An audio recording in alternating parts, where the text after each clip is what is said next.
Hello students, today I'm going to be talking about narrative writing. Going to go over the basics so that you could get started practicing and writing right now. So to start off with, a narrative writing is essentially just telling a story, and it's usually going to be from the first person point of view. So that's saying things like, I did this, I did that. It's telling your story in your way. It can be about any event, and it's often in chronological order.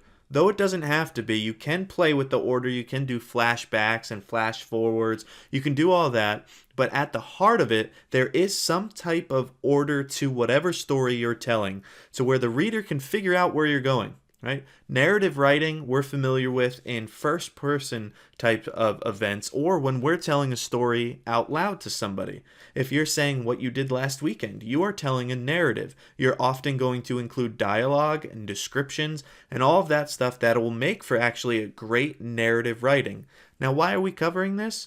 Because your college application essays are essentially narrative essays. So let's go into it a little bit more. The components of a narrative essay include a single point or idea.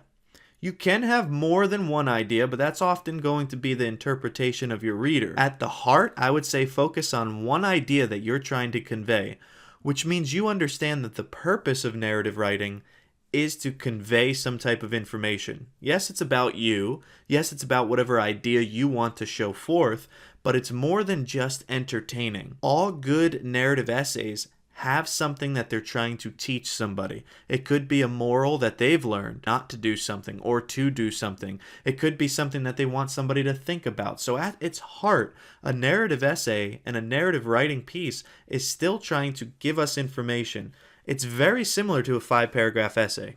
It really is. It's similar to this informational expository essay. The only difference is narrative essays have characters, at least one, because it'll be you or whoever the first person is, and it often has dialogue. It doesn't need to have dialogue, but usually the better pieces and the better college application essays and the better narrative writing essays have some form of dialogue that switches up the tone and the pace of the reading. So keep that in mind as you craft yours. Always remember that since this is a story, it still needs to follow that plot diagram that you guys are familiar with. It still needs to start with some type of exposition, bringing up some type of problem or conflict, leading up to a climax to then go downwards towards a resolution. A conflict doesn't have to be this grand big thing, because maybe your narrative essay, you didn't overcome the Joker or some villain like that.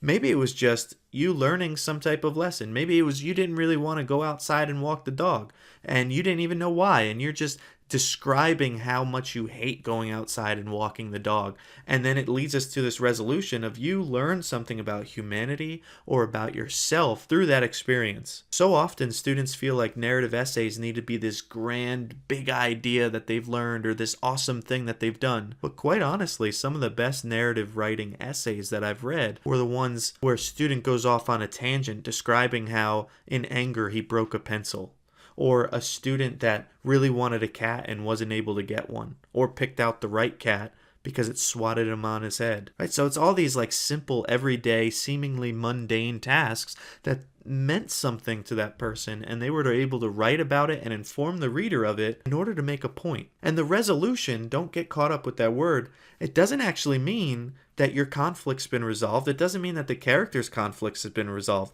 Maybe the resolution is that they're still trying to cope with it, but it still needs to be something that was learned along the way. In addition, the best narrative writing essays use strong word choice, especially strong verbs. And this goes for any type of writing, not just narrative writing. So instead of saying a word like run or ran, you can say that the character sprinted or darted or dashed. I mean, what sounds better? Michael ran across the yard, or Michael sprinted across the yard, right? It's a very different image that I'm trying to convey there. There's a huge difference in the word run and in the word sprint. Right? There's also a difference between jog and sprint. There's also a difference between sprint and darted, right? Something that's more quicker, or dashed. Maybe I just left real quick. Absquatulate, anything like that. Those words are different than just your basic run-of-the-mill run, said, and even wanted. Take a look at the other example. So often we'll say in dialogue, Mr. Krauser said. But said doesn't really convey much emotion, and narrative writing is very much about the emotions. So instead of saying said, you could say Mr. Krauser announced. Mr. Krauser yelled, Mr. Krauser hollered, right? All of these differences and these nuances in these words are going to help supercharge your writing. The last example here is instead of saying that so-and-so wanted something, like Joe wanted an apple.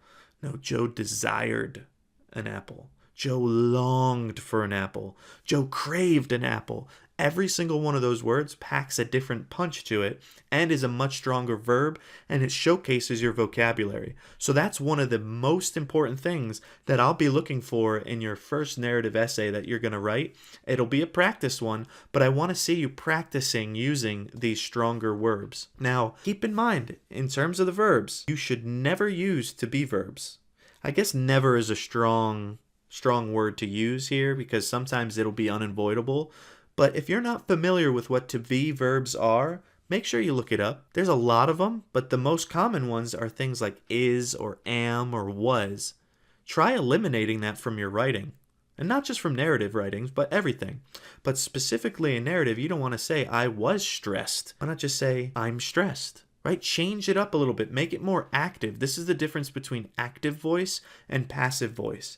You don't want to say that Joe was running across the field. In that case, why not just say Joe sprinted across the field or Joe ran across the field, right? Make it more active to where Joe is doing something in the here and now and that the subject of the sentence is actually the actor of that sentence. It's the one doing the verb as opposed to the one receiving the verb. Joe was running. Or the field was ran across by Joe. That's even a worse one, right? But so often in our writing, we rely on these to be verbs, which are typically weaker and unnecessary. So pay attention to this because it's going to change the pace and tone of your writing. So with that being said, narrative writing is simply a story told in first-person point of view about any type of event in some type of order, usually chronological.